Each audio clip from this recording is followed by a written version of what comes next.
as I travel the world and I teach my signature program, the Breakthrough Experience, it's not uncommon for people to come up to me and said, I got all this noise in the brain, all this chatter. Even when I try to meditate, it's like all this noise. And it takes me forever to get centered and present. And I've been fascinated by that for a long time, for decades. And I tell you what the noise is. The noise are all the judgments that you've accumulated and stored in your hippocampus, your subconscious mind, as they used to call it. And it's all the judgments that you've had. So let's just give you some idea on this. Let's say you meet somebody you're really, really infatuated with, and you're just enamored, and you're highly, you can't get them out of your mind, and you have intrusive thoughts, and you're thinking about them as you're sleeping at night, trying to sleep at night. You have insomnia because you can't even get them out of your mind. Or maybe you got in an argument with somebody, and you really resented it, and you really don't like the person, and now the thing you resent occupies space and time in your mind, and is now intrusive thoughts, and now you can't sleep again. Anytime you have an imbalanced ratio of perceptions, and you are conscious of the upsides and unconscious of the downsides, or conscious of the downsides and unconscious of the upsides, and have a polarized, emotional, highly polarized state, your brain is going to be filled with noise. It's static. It's blocking you from, you might say, the real clear channel of you being authentic. Because what's happening is when you resent somebody, you puff yourself up, and that's inauthentic. That's an imposter syndrome. When you exaggerate something else, you minimize yourself, and that's an authentic state. When you actually have love for somebody, and what you see in them, you see in you, and you have a pure reflective awareness, and you're not putting them on a pedestal or a pit, but you're putting them in your heart, the noise is gone. So anything we haven't loved and anything we've judged is going to create noise. And anything we love that we once judged is going to dissolve it. So how do you dissolve that? Well, you first define what those judgments are that are stored in the mind. And sometimes there's hundreds of them stored there.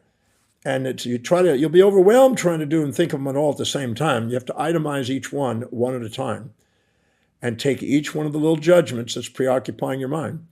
Your mind is basically designed to be clear, except when you judge. And so now what's interesting is everybody has a set of priorities in life. If you live by your highest priority, the thing that's most important to you, and you're living congruently with what's really meaningful to you, you have less judgment. You're more objective because the blood glucose and oxygen goes into the forebrain, and that's where more reason and more, thought comes. Systems to thinking, where you think before you emotionally react.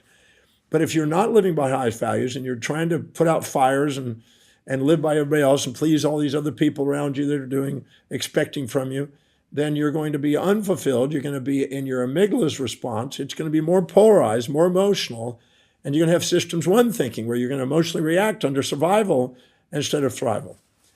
So whenever you're not prioritizing your life and living by priority, you're going to have more noise and more judgment. Think about it this way. Imagine going to work and you didn't set up a priority for the day. You didn't set up an agenda. You just went in there, and then all these things happened, and you were putting out fires all day. You go, what a hell of a day. And now you got all this noise in your brain because you didn't have fulfillment.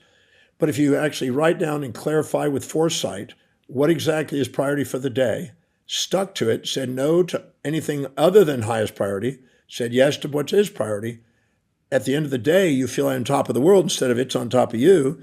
You're now more clear, and you're more reasonable and reflective. And when something happens, you're not likely to overreact and overjudge. So prioritizing your life will reduce the noise. Meditation also can help reduce the noise because you're more likely to be in systems two thinking when you do that. The medial prefrontal cortex comes online. It's more reasonable. But if you do have noise, there's a science of how to reduce it. I teach it every weekend in the Breakthrough Experience. And that is to identify what it is you're judging. In who? Identify who you're judging. Well, my sister. And what specifically is the trait, action, or inaction she demonstrated that you judge? Well, she said she was going to do something, she didn't do it, and then dumped a bunch of responsibilities on me. Great.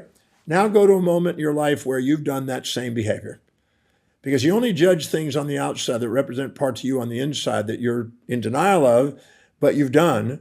And the reason why you're resentful to them is because you're ashamed inside yourself, and they're reminding you of it. and you've dissociated it with pride, and you're too proud to admit it.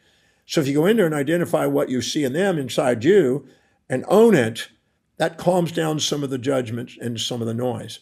Then if you go in there and go into the moment when they actually did the behavior that you judged and find out how you can use it to your advantage. How is it a benefit to you? What's the upsides to it? Everything has two sides to it. There's no such thing as this thing that's all bad. It's just an event. And you can turn an event, as Milton says, your mind has a capacity to turn a heaven into a hell or hell into heaven. You can take anything that's ever happened to you if you ask the right question, hold yourself accountable to find the benefits of it. Once you find the benefits to what you thought was down and balance it, where it's neither positive or negative, the noise is gone. As long as there's a valency, a positive, negative charge on it, where you seek or avoid it or judge it good or bad, you're going to have noise. And you're designed to, because you're here designed to love and to live by priority. And so anytime you're not, it's because you're not living by priority and not doing something you love and loving what you're doing and doing it with the people you love. So it's a feedback. It's not a bad thing. It's a feedback to let you know you're not prioritizing your life.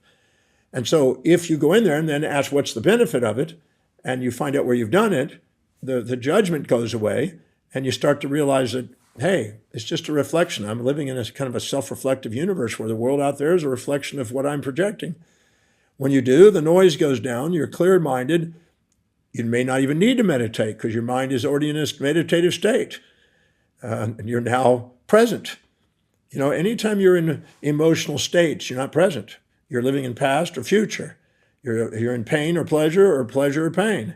And you're not present where you actually just feel, thank you, I love you. So go back when you got noise and look at what you're judging. Look at what you're not grateful for and what you're not loving, and go through the little simple exercise. Or come to the breakthrough experience where I can teach you how to do that in a more thorough manner so you know exactly how to deal with it no matter what happens at you. Anything that can create noise, there's a solution to it. And start living by priority. If you do, you'd be surprised how much noise you can dissolve and how much, I always say that you have cacophony or you have symphony. Your voice is upon the key to the symphony.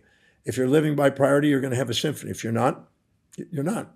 And you're going to end up talking about all this drama in your life, or you're going to talk about what inspires you.